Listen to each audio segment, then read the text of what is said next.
요즘 여러분들이 주로 내뱉는 말은 무엇입니까? 기쁨의 표현입니까? 즐거움의 표현입니까? 아니면 좀 불만스러운 표현들입니까? 아니면 우울함의 표현들이 여러분 안에, 내 안에 나오고 있습니까? 내 마음 안에 무엇을 담고 있느냐에 따라서 우리 안에 언어의 표현들이 달라집니다. 기쁠 때는요, 우리의 어조도 높아지잖아요. 그죠? 쓰는 단어도 긍정적이고, 우리의 마음이 힘들고 어려울 때, 답답할 때는 이 톤도 낮아지고, 쓰는 단어들도 조금은 불편한 부분들로 많이 고백을 합니다. 나의 고백을 보면 나의 영적 상태, 나의 내면의 상태를 알 수가 있습니다. 제가 시편을 묵상하면서 이러한 생각을 해보았습니다. 예수 그리스도를 믿는 우리에게 각자의 인생 가운데 현 시대의 시편은 계속 만들어지고 있다라는 생각이 들었습니다. 찬송이라는 것, 시편이라는 것, 그것은 곡조 있는 기도 아닙니까? 우리 안에 있는 내면의 울림이 하나님을 향해 외쳐질 때 그것은 우리 안에 시편이 되죠. 요즘 우리 성도님들의 시편은 감사의 시편이십니까? 찬양의 시편이십니까? 아니면 탄식의 시편입니까? 애가이십니까?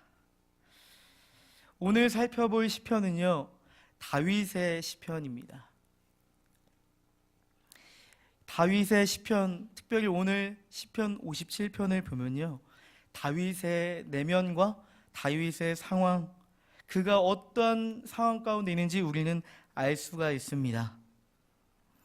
우리가 다윗의 마음에 감정이입을 하여 보고, 다윗이 그냥 어떠한 제3자가 아니라 그 다윗의 자리에 우리가 있다면 오늘 하나님의 말씀을 더욱더 명확해지고 선명하게 은혜로서 다가올 것입니다. 영적 감수성을 가지고 오늘 시편 57편을 보도록 하겠습니다. 한번 1절부터 보실까요?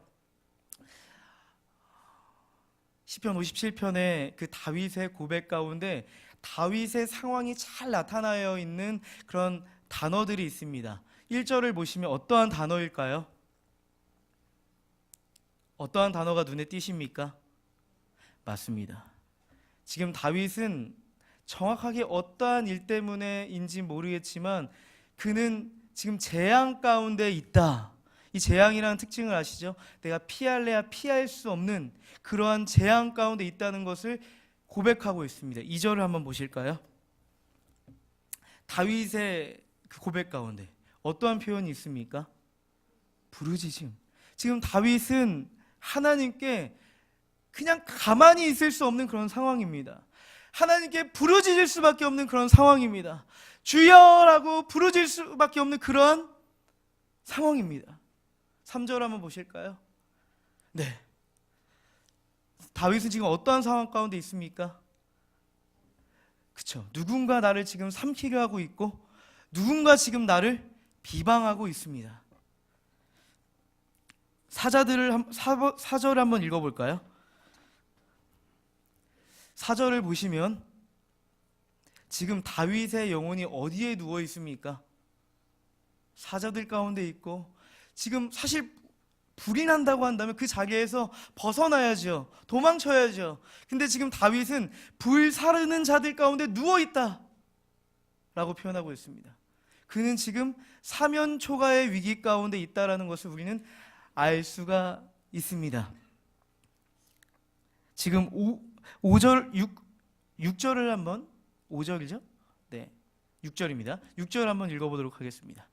6절을 보시면 지금 다윗은 누군가가 나의 발걸음을 막고 있습니다. 그물을 준비하여서 함정을 준비하여서 그 다윗의 인생을 벼랑 끝으로 내몰고 있습니다. 웅덩이를 파서 필연적으로 그를 넘어뜨리려고 계략을 짜고 있습니다. 다윗은 지금 위기 가운데 있습니다. 절체절명의 위기 가운데 있습니다. 사면초가의 위기 가운데 있습니다. 도무지 헤어나올 수 없는 그런 어떠한 위기 가운데 있습니다. 여러분, 인생의 위기 가운데 놓이면요, 예배가 잘 되지가 않습니다. 인생의 위기는요, 예배의 위기로 영향을 미칩니다. 예배라는 것, 단순히 이 시간에 드려지는 이 공적 예배를 넘어서서 하나님과의 관계로서의 그 예배에도 큰 영향을 미칩니다. 저는 청년 때로부터 지금까지 특별히 찬양 사역을 많이 했습니다. 중등부, 고등부, 청년부 약 10년 동안 찬양 사역을 했는데, 가장 어려운 것은, 성도들에게 은혜를 끼치는 것보다 더 어려운 것은 뭐냐면요, 찬양 팀원들이 매번 찾아와서 저는 도저히 예배할 마음이 아니에요, 저 예배할 상황이 아니에요, 꼭 예배 그 당일날 얘기를 하는 거죠. 예배해야 됩니까? 목사님 예배해야 됩니까? 청년일 때도 형 예배해야 돼요? 저 오늘 못 설 것 같아요. 저 그럴 마음이 아니에요. 저 남자친구랑 헤어졌어요. 그 자매한테는 중요한 문제였습니다. 그죠? 이 여러 가지 크고 작은 문제로 인해서 도저히 예배할 수 없는 그런 위기가 찾아온다는 것이죠. 우리도 이 자리에 앉아있는 지금 누군가는 도저히 예배하고 싶은 마음이 없는, 정말 도저히 예배하고 싶지 않은 그런 마음 가운데 찾아오신 분도 있을지 모르겠습니다. 우리 성도님들은 도저히 예배할 수 없는 그때 어떠한 마음이 결단을 하십니까? 주님, 오늘은 이해하실 거죠? 오늘은 쉬겠습니다. 주님, 이해하실 거죠? 오늘은 좀 피하겠습니다. 이런 고백을 하십니까? 주님, 내가 오늘 그래도 내 아픈 마음, 도저히 나아갈 수 없는 상황을 잠시 내어두고 주님께 나아가겠습니다, 이런 결단을 하십니까? 사실요, 오늘 다윗은 도저히 하나님을 예배할 수 없는 그러한 상황입니다. 찾을 수 없는, 하나님을 찾을 수 없는 그런 상황입니다. 하나님을 찾을 만한 그러한 여유 있는 마음이 없습니다. 다윗은 도대체 어떠한 위기 가운데 있었던 걸까요? 사무엘상 22장 1절을 보면 그 근거가 나와 있습니다. 한번 다 같이 읽어보도록 하겠습니다. 시작.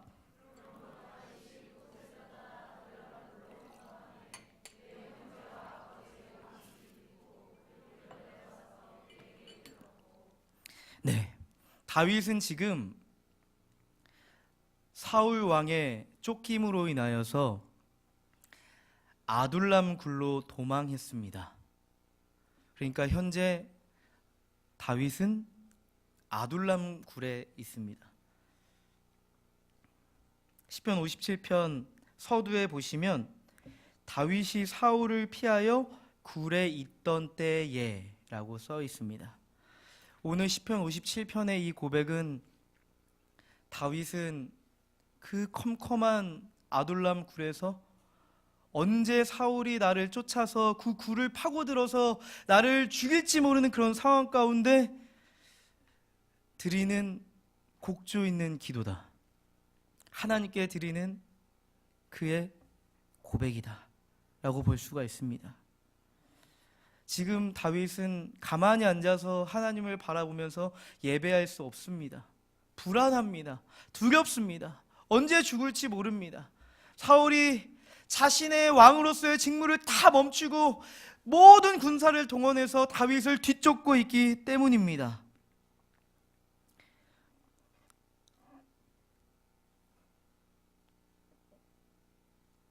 사실 다윗은 이 아둘람 굴에 오기 전에 은혜를 경험한 사람입니다. 이 다윗은 직업이 무엇이었죠? 목자이지 않았습니까? 그죠? 하나님께서는 사무엘에게 말씀하셨습니다. 다윗에게 기름을 부어 이스라엘 왕 지도자로 삼으라 말씀하셨습니다. 다윗에게 얼마나 큰 영광입니까? 그 하나님의 나라를 통치할 수 있는 은혜를 주셨습니다. 다윗 그의 인생은 이 장면만 보았을 때는 미래가 촉망받는, 하나님의 관점에서도 인간의 관점에서도 미래가 촉망받는 그러한 인생이지요. 그러나 이 하나님의 기름 부음의 영광은 필연적으로 무엇으로 연결됩니까? 다윗 인생의 절대적 위기로 연결되는 것입니다. 다윗이 언제 기름 부음을 받았습니까? 사울 왕이 시퍼렇게 살아있을 그때, 그죠? 사울 왕이 존재하고 있을 그때 다윗이 기름 부음을 받지 않았습니까?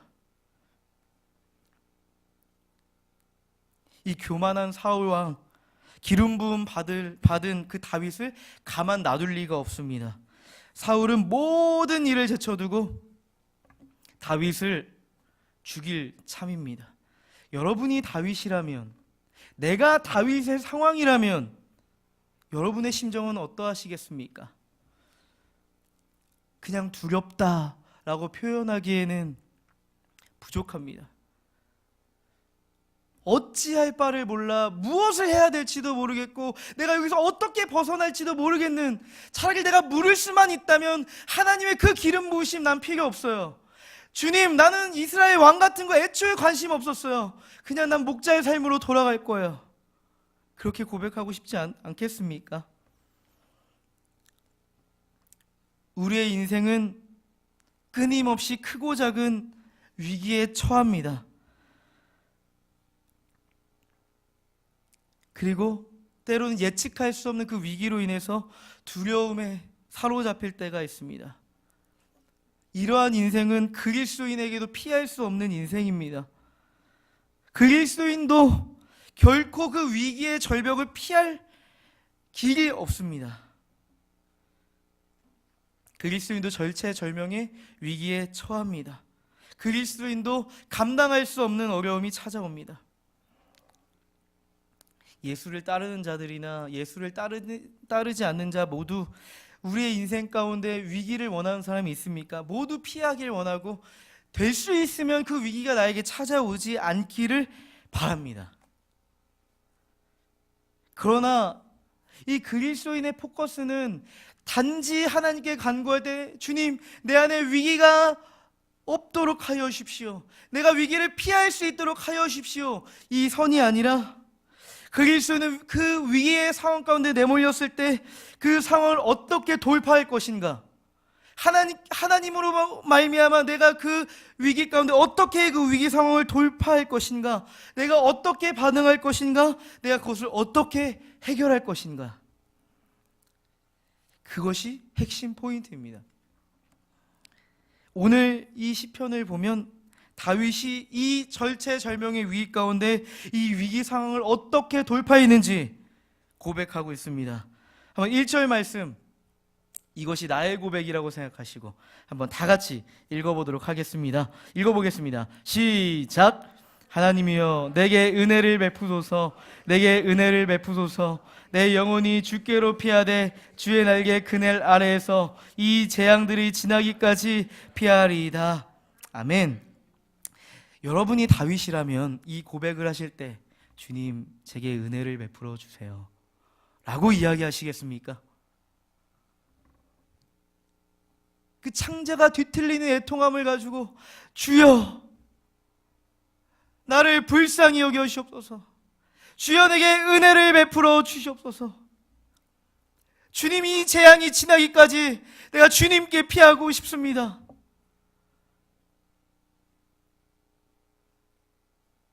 그런 고백이 터져나오지 않겠습니까?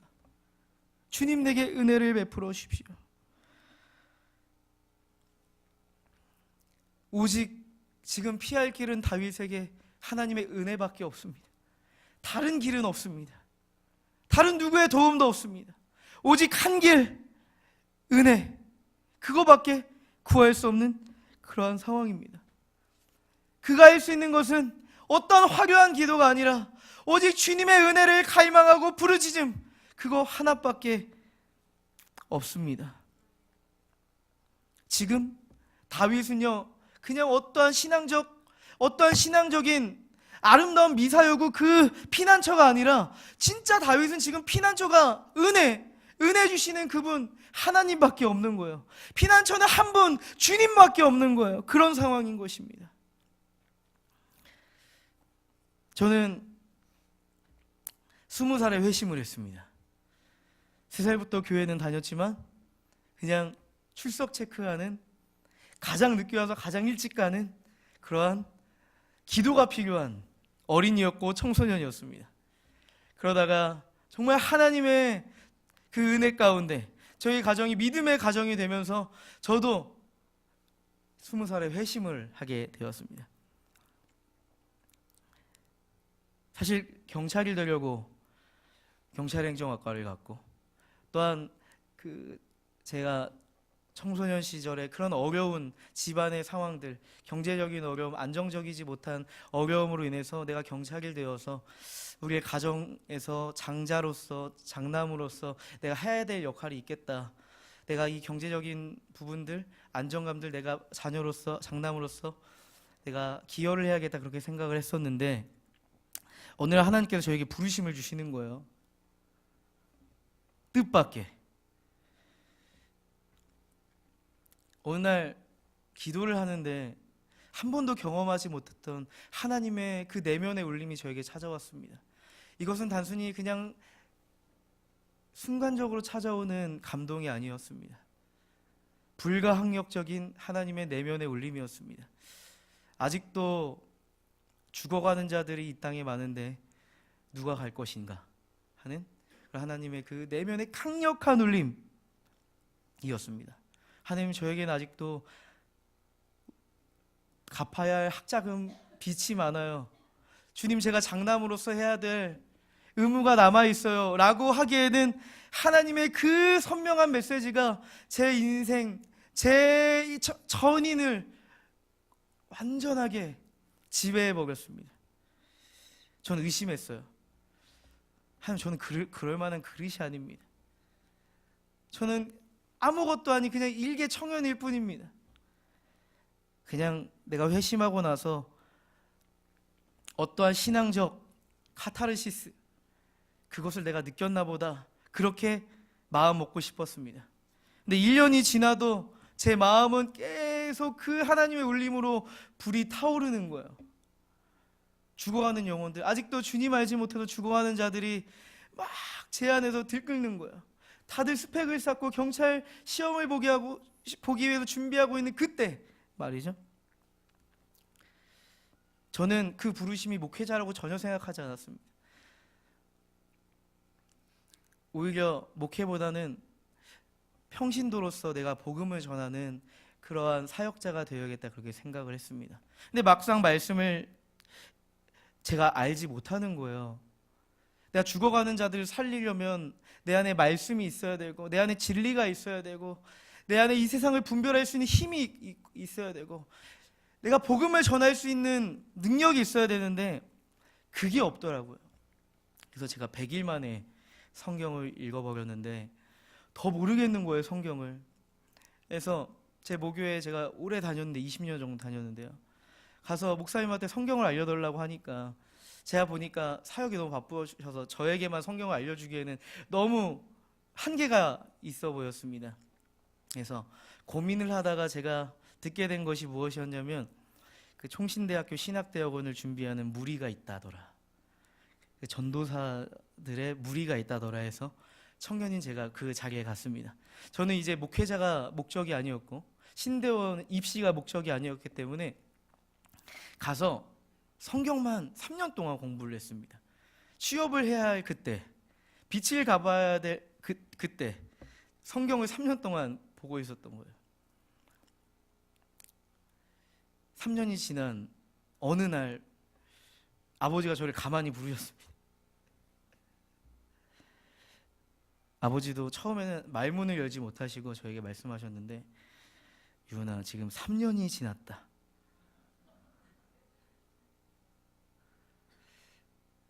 내가 보기에는 너가 받은 부르심은 잘못된 것 같다.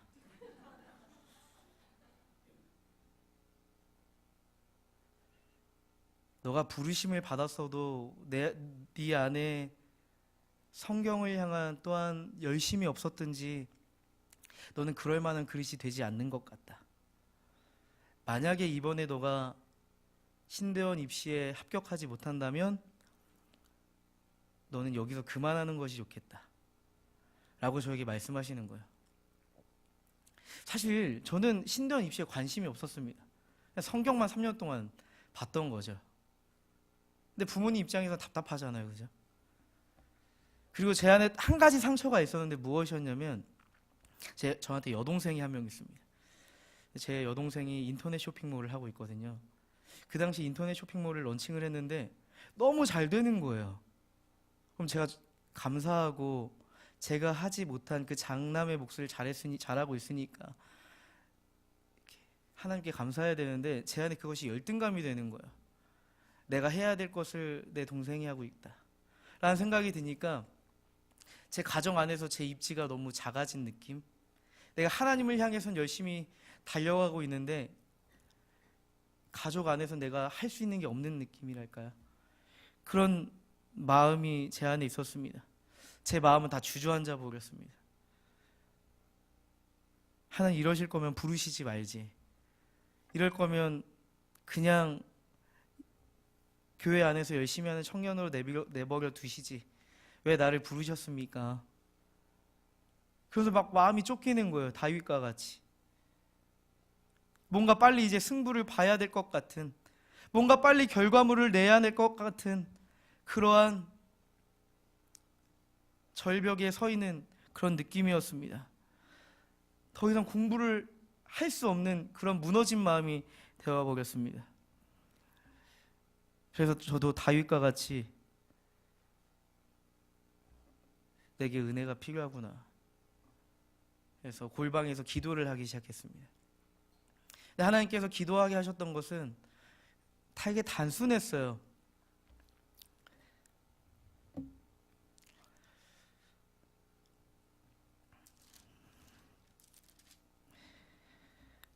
어둡고 캄캄한 날에 네가 나를 부르라. 환난 날에 네가 나를 부르라. 내가 너를 건지겠다. 내가 너를 영화롭게 하겠다. 그래서 그 고백이 나오는 거예요. 그의 기도의 고백으로. 어둡고 캄캄한 날, 그건 제 어둡고 캄캄한 내면이요, 내 상황이었겠죠. 네가 나를 부르라. 네가 나를 부르라. 주님, 주님. 뭐 어떤 화려한 기도가 아니라 주님, 어떻게 해야 됩니까?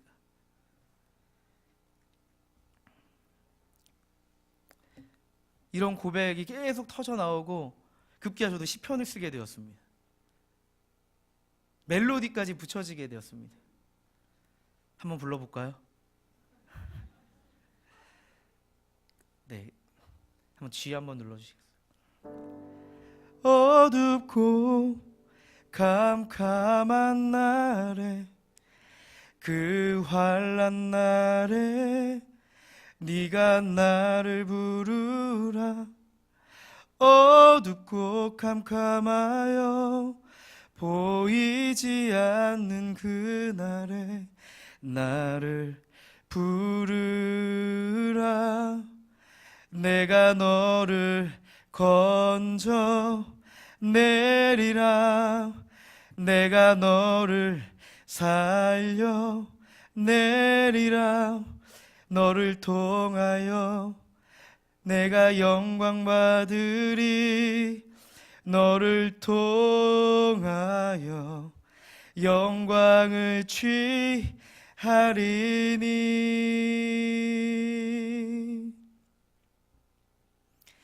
어둡고 캄캄한 날에, 그 환난 날에 네가 나를 부르라. 어둡고 캄캄하여 보이지 않는 그날에 나를 부르라. 부르라. 네가 나를 부르라. 부르라. 네가 나를 부르라. 이런 찬양입니다.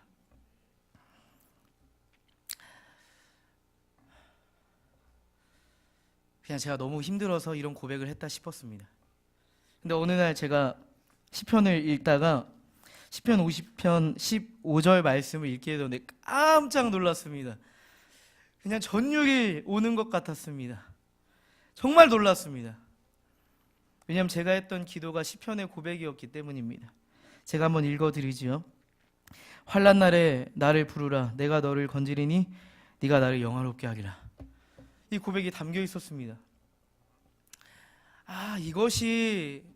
이 고백이 그냥 단순한데 어둡고 캄캄한 상황 가운데 나온 그러한 신세 한탄이나 부르짖음이 아니라 하나님께서 내 영혼에게 부여해 주시는 은혜구나 라는 그 확신이 제 안에 들었습니다. 사실 제 안에는 객관적 상황으로서 아무것도 변한 것이 없었습니다. 이제 제가 돌파해야 될 것은, 이제 성경은 제가 어느 정도 됐으니까 탭스와 한국어 능력평가 이 두 과목을 잡아야 되는 일이었습니다. 그러나 이제 제 안에 은혜가 임하고 주님 나를 사용하시겠다, 하나님께서 돌파하시겠다 하시니까, 환난 날에 내가 너를 사용하겠다 하시니까 두려움이 생기지 않았습니다.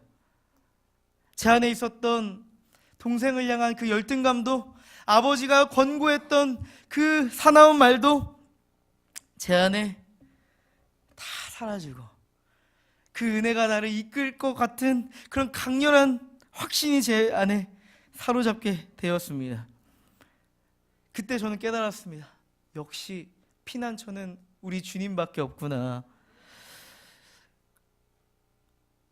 제가 부르심을 받고 내가 복음으로 준비된다고 하면서 이러한 심플하지만 가장 중요한 진리를 제가 완전 놓치고 살았던 것입니다. 위기에 몰리면 죄인된 우리는 끊임없이 그 위기의 상황을 스스로 이겨보려고 하는, 극복해보려고 하는 그 죄인의 본능, 옛사람의 본능이 우리 안에 불쑥불쑥 튀어나옵니다. 여러분, 위기의 상황 가운데 우리의 모습은 어떻습니까? 매우 날카로워지고 예민해집니다. 어떠한 이들은 자신을 자책하면서 자신에게 해를 가하기도 하고, 내 안에 있는 스트레스, 그것을 감당하지 못하고 주변의 가족들에게, 내 안의 관계들에게 그런 스트레스를 풀며 해를 가할 때가 있습니다. 하지만 이는 나 자신을 더욱 위기에 처하게 할 뿐입니다. 다윗은요, 이 시편 57편 가운데 사실 그 고백하고 싶은 핵심 메시지는, 내가 위기 가운데 있다, 재앙 가운데 있다, 사울이 나를 해치려고 한다라는 고백을 하고 싶은 것이 아닙니다. 다윗의 그 고백의 핵심은 5절과 11절에 있습니다. 한번 5절과 11절을 읽어보도록 하겠습니다. 5절 읽어보겠습니다. 시작. 하나님이여, 주는 하늘 위에 높이 들리시며 주의 영광이 온 세계 위에 높아지기를 원하나이다. 11절 읽어보겠습니다. 하나님이여, 주는 하늘 위에 높이 들리시며 주의 영광이 온 세계 위에 높아지기를 원하나이다. 아멘. 다윗이 하고 싶은 고백은 바로 이 고백입니다. 시편 57편 전체를 아우르는 다윗의 핵심적 고백입니다. 이 다윗의 고백, 이 핵심적 고백은 한 가지입니다. 도저히 나 스스로 돌파할 수 없는 그 위기 가운데 그는 하나님의 은혜를 갈망하게 되었고, 그리고 그가 깨닫게 된 것은 내가 하나님의 그 날개, 하나님의 그 통치 아래, 하나님의 그 다스림 아래 내가 존재하고 있다는 것을 깨닫게 되었습니다. 하나님은 왜 다윗에게 이것을 깨닫게 하셨을까요? 단지 다윗을 위로하고 다윗을 격려하기 위하심이었을까요? 우리는 다윗이 지금 아둘람 굴에 있을 수밖에 없는 그러한 위기 상황이 이기까지 그에게 있었던 일련의 사건들을 종합해 볼 필요가 있습니다. 하나님께서는 왜 사울 왕이 있음에도 불구하고 그 목자 다윗에게 그 이름을 부으셨을까? 하나님께서는 왜 사울 왕을 버리고 그냥 평범한 사람이었던 다윗을 불러 기름을 부으셨을까? 우리는 조금 여기서 단서를 찾아보고 싶습니다. 하나님께서 사울 왕을 버리셨던 이유가 무엇이었죠? 맞습니다. 불순종 때문이었습니다. 하나님께서는 하나님께로 결코 돌이키지 않고 불순종하는 사울에게 이렇게 말씀하셨습니다. 사무엘상 15장 22, 23절입니다. 한번 읽어보겠습니다. 시작. 사무엘이 이르되 여호와께서 번제와 다른 제사를 그의 목소리를 청종하는 것을 좋아하심같이 좋아하시겠나이까. 순종이 제사보다 낫고 듣는 것이 순양의 기름보다 나으니 이는 거역하는 것은 점치는 죄와 같고 완고한 것은 사신 우상에게 절하는 죄와 같음이라. 왕이 여호와의 말씀을 버렸으므로 여호와께서도 왕을 버려 왕이 되지 못하게 하셨나이다 하니. 왜 하나님께서는 사울을 버리셨습니까? 그는 순종하지 않았습니다. 그는 듣지 않았습니다. 그는 하나님을 거역하여서 마치 그 거역함은 점을 치는 죄와 같았습니다. 그의 완고함은 우상 숭배를 하는 것과 같았습니다. 여러분, 사울은 단순한 왕이 아니지 않습니까? 이스라엘의 근본은 하나님이 통치하시는 어떠한 나라입니까? 하나님의 나라. 그가 해야 될 임무는 하나님 나라의 통치자로서 하나님의 말씀을 듣고 하나님의 말씀에 순종하여서 하나님의 나라를 다스리고 통치하는 것이 그의 사명입니다. 그러나 그는 하나님 나라의 사명을 버렸습니다. 그는 그 나라를 사울의 나라로 바꾸어 버렸습니다. 더 이상 그에게는 하나님 나라를 세우고자 하는 간절한 열망이 그에게 없습니다. 이러한 상황 가운데 하나님께서는 하나님의 통치 안에 있으며 하나님 앞에 절대 순종할 수 있는 한 사람을 찾고 계신 것입니다. 하나님께서는 말씀하셨습니다. 사람은 외모를 보거니와 나는 중심을 본다. 사람은 외모를 보거니와 나는 중심을 본다. 하나님은 하나님의 마음에 합한 한 사람을 찾고 계셨습니다. 하나님과 마음이 합한 자는요, 어떠한 능력을 갖추고 어떠한 외적 스펙을 갖추고 세상의 권세를 가지고 영향력을 가지고 살아가는 누구가 아니라 하나님의 통치 안에 있고 하나님의 통치 안에서 주님의 말씀을 따라 순종할 수 있는 그러한 자를 찾고 계셨던 것입니다. 우리는 아담을 기억합니다. 첫째 아담을 기억합니다. 하나님께서는 그에게 하나님 나라를 세울 사명을 주셨지만 그는 하나님의 통치를 거부하고 하나님의 말씀에 불순종하여서 하나님을 버렸습니다. 하지만 하나님께서는 둘째 아담 예수 그리스도를 예비하시고 하나님 나라와 하나님 나라의 백성을 회복시키십니다. 마치 이 장면과 유사한 장면입니다.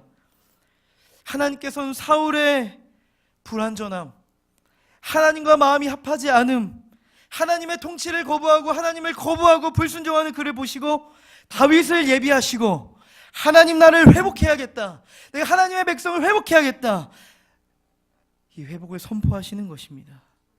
그리고 하나님은 지금 이 광야, 특별히 아둘람 굴에서 그를 이스라엘의 지도자로 세우시고 그를 준비시키는 것입니다.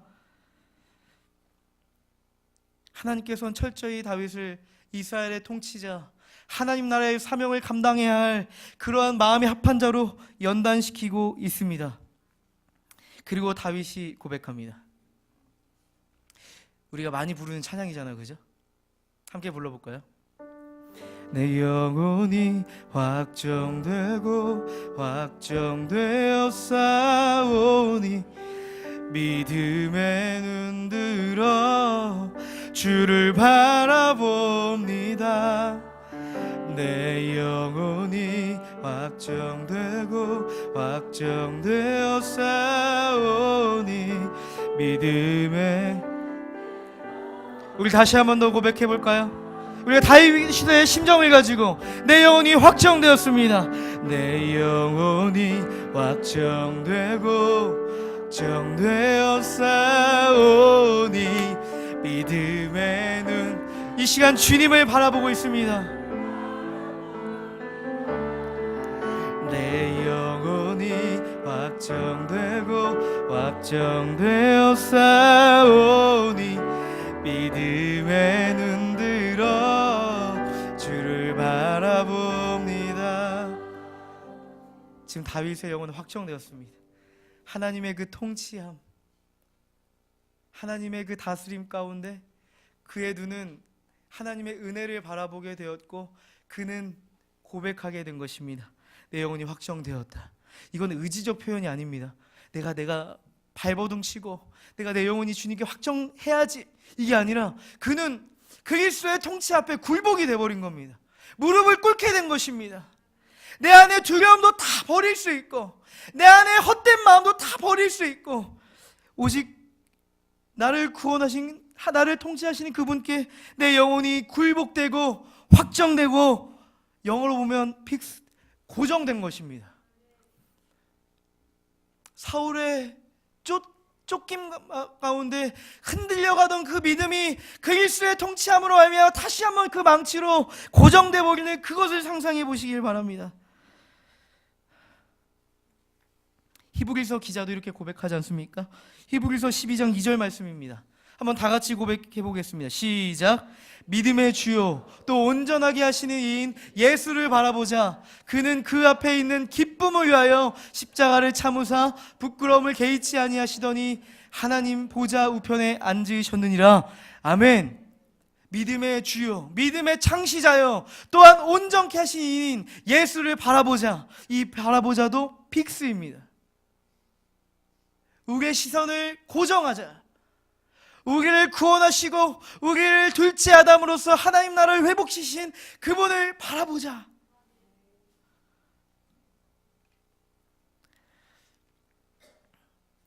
다윗은 아브라함이 그랬던 것처럼 도저히 바랄 수 없는 그 가운데 바라고 믿었습니다.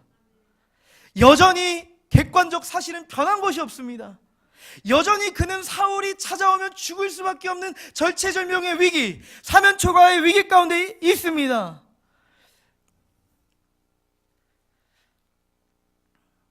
그는 공포와 두려움으로 시작해서 그의 인생의 시편이 드리워졌지만 지금 하나님의 통치로부터 흘러나오는 그의 고백은 뭔지 아세요? 감사와 찬송입니다. 도저히 감사할 수 없는 상황 가운데, 도저히 찬양할 수 없는 상황 가운데 하나님을 찬양합니다. 내 영광아 깨어라, 비파와 수구마 깨지어다. 내가 새벽을 깨우리로다. 주여 내가 만민 중에서 주께 감사하오며 문 나라 중에서 주를 찬송하리이다. 무릇 주의 인자는 커서 하늘에 미치고 주의 진리는 궁창에 이르나이다. 이 확정이라는 단어는 히브리어로 쿤입니다. 흔들림 없이 그 마음을 확정하는 것입니다. 그가 위기 상황 가운데 마음이 쿵하고 주저앉을 때 그는 쿤, 확정된 것입니다. 말씀을 맺고자 합니다. 시편 23편 4절 말씀 함께 읽어보실까요? 한번 읽어보도록 하겠습니다. 다 같이 읽겠습니다. 내가 사망의 음침한 골짜기로 다닐지라도 해를 두려워하지 않을 것은 주께서 나와 함께 하심이라. 하나님께서 우리의 인생을 통치하심을 믿습니다. 주님께서 위기 상황 가운데 우리에게 돌파할 수 있는 힘을 주심을 믿습니다. 우리는 위기에 집중할 것이 아니라 우리를 건져내시고 하나님의 통치 가운데 함께 하실 주님을 바라보아야 됩니다. 비견적으로 우리는 하나님의 은혜를 구해야 됩니다.